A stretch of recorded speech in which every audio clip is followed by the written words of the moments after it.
എതിരാളികളെ തെക്കൻ ജില്ലകളിൽ രാഷ്ട്രീയ എതിരാളികളെ ഒരിക്കലും എതിരാളികളായി കാണാറില്ല. അത് പൊളിറ്റിക്സ് മാത്രമാണ്. പക്ഷേ ഇത്തരം സ്ഥലങ്ങളിൽ, അതായത് കണ്ണൂർ, കാസർഗോഡ് സ്ഥലങ്ങളിലൊക്കെ രാഷ്ട്രീയ എതിരാളി പൂർണ്ണമായി ശത്രുവാണ്. അത്തരത്തിലുള്ള ചില ശത്രുതാ മനോഭാവങ്ങൾ അവിടെ ഉണ്ടായിട്ടുണ്ടാവും. അതെ, അങ്ങനെയാണല്ലോ.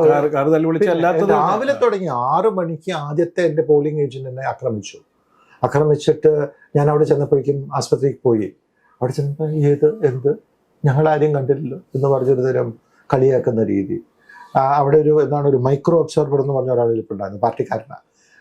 നമ്മുടെ എന്താ പറയുക, ഇലക്ഷൻ കമ്മീഷൻ നിയോഗിക്കുന്ന, നിർഭാഗ്യവശാൽ അവിടുത്തെ ലോക്കൽ ആൾക്കാരെയാണ് പാർട്ടിക്കാരെ നിയോഗിച്ചിരിക്കുന്നത്. അതൊക്കെ മറ്റുള്ള സംസ്ഥാനങ്ങളിൽ നിന്ന് കൊണ്ടുവരുന്ന അയാളും പറഞ്ഞു ഞാൻ കൈമാലെടുത്ത് ഞാനൊന്നും കണ്ടില്ല.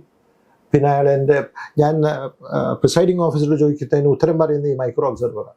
കുറച്ച് കഴിഞ്ഞപ്പോൾ ഞാൻ പറഞ്ഞു നിങ്ങൾ മൈക്രോ ഒബ്സർവറാണ്, നോക്കാൻ മാത്രമേ എനിക്ക് അധികാരമുള്ളൂ. ഒബ്സർവ് ചെയ്തിട്ട് വല്ലതും ഉണ്ടെങ്കിൽ നിങ്ങൾ റിപ്പോർട്ട് കൊടുത്തേക്കും, വായ തുറക്കാൻ പാടില്ല. വായ തുറന്നാൽ നിങ്ങളുടെ എതിരെ ഞാൻ കംപ്ലൈൻറ്റ് പറയുമെന്ന് പറഞ്ഞപ്പോഴാണ് മിണ്ടാതെ ഒതുങ്ങിയിരുന്നത്.